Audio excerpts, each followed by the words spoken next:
50 दिन में 50 लाख करोड़ रुपए साफ। शेयर बाजार में 27 सितंबर के बाद से कुछ ऐसा ही देखने को मिला है। बॉम्बे स्टॉक एक्सचेंज का कुल मार्केट कैप 27 सितंबर को लगभग 478 लाख करोड़ रुपए के रिकॉर्ड स्तर पर था, जो अब घटकर करीब 429 लाख करोड़ रुपए पर आ गया है, यानी करीब 49 लाख करोड़ रुपए का नुकसान। यह रकम नॉर्वे, थाईलैंड, इजराइल सहित दुनिया की कई देशों की जीडीपी से भी ज़्यादा बड़ी है। इस गिरावट का सबसे ज़्यादा असर सरकारी कंपनियों यानी पीएसयूज पर पड़ा है। पीएसयू कंपनियों ने कुल 15 लाख करोड़ रुपए का नुकसान झेला, जो कुल गिरावट का 31% है। इसके अलावा बीएसई सेंसेक्स में शामिल कंपनियों की मार्केट कैप में 13.28 लाख करोड़ रुपए की गिरावट आई, जबकि मिड कैप कंपनियों ने 8.36 लाख करोड़ रुपए और स्मॉल कैप कंपनियों ने 6.87 लाख करोड़ रुपए गंवाए। इस भारी गिरावट के पीछे कई कारण रहे, जिनमें घरेलू और ग्लोबल दोनों फैक्टर शामिल हैं। सबसे पहला रीजन तो यही है कि विदेशी निवेशकों की लगातार बिकवाली ने बाजार पर दबाव डाला है। एफआईआई ने हाल के हफ्तों में बाजार से पैसा निकाला है, जिससे बाजार में अस्थिरता बढ़ी है। इसके अलावा सितंबर तिमाही के कमजोर नतीजों से भी निवेशकों का भरोसा डगमगाया है। जेएम फाइनेंशियल ने बताया कि उसके कवरेज वाली लगभग आधी कंपनियों की अर्निंग ग्रोथ उम्मीद से कम रही है, जिससे उनके शेयरों की कीमतें गिरी हैं। सरकारी कंपनियों में से तो अधिकतर के नतीजे उसके अनुमान से कम रहे हैं। साथ ही बाजार में कई सेक्टर्स में वैल्यूएशन अधिक हो गया था, यानी कि कंपनियों के शेयर महंगे हो गए थे। इसके चलते निवेशकों की ओर से मुनाफा वसूली देखने को मिली।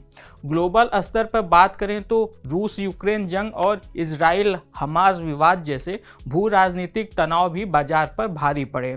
इन सब के चलते क्रूड ऑयल के दाम में उतार चढ़ाव देखने को मिला। इसके अलावा अमेरिका में डोनाल्ड ट्रंप की संभावित वापसी ने भी ग्लोबल बाजारों को परेशान किया, क्योंकि इससे ट्रेड वार के फिर से शुरू होने की आशंका है। अब जानते हैं कि आखिर बाजार में जारी इस उठा पटक के बीच एक्सपर्ट्स का क्या कहना है। क्वांटम एएमसी के क्रिस्टी माथाई का मानना है कि कई सेक्टर्स में वैल्यूएशन खतरनाक रूप से ऊंचा हो गया है।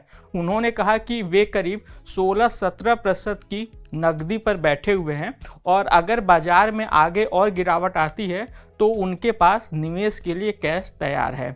वहीं सीएलएसए के रिसर्च हेड शॉन कॉकरेन ने कहा कि बाजार में इस करेक्शन का लंबे समय से अनुमान लगाया जा रहा था। उनका मानना है कि यह गिरावट बाजार को बैलेंस करने के लिए जरूरी थी। उन्होंने सुझाव दिया कि निवेशकों को इस समय तिमाही नतीजों और कंपनियों के फंडामेंटल्स पर फोकस करना चाहिए।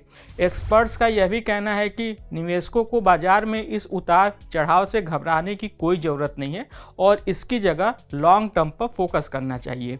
क्रिस्टी माथाई का मानना है कि लंबी अवधि में भारतीय इकोनॉमी की ग्रोथ रेट 6.5 से 8% के बीच में रह सकती है।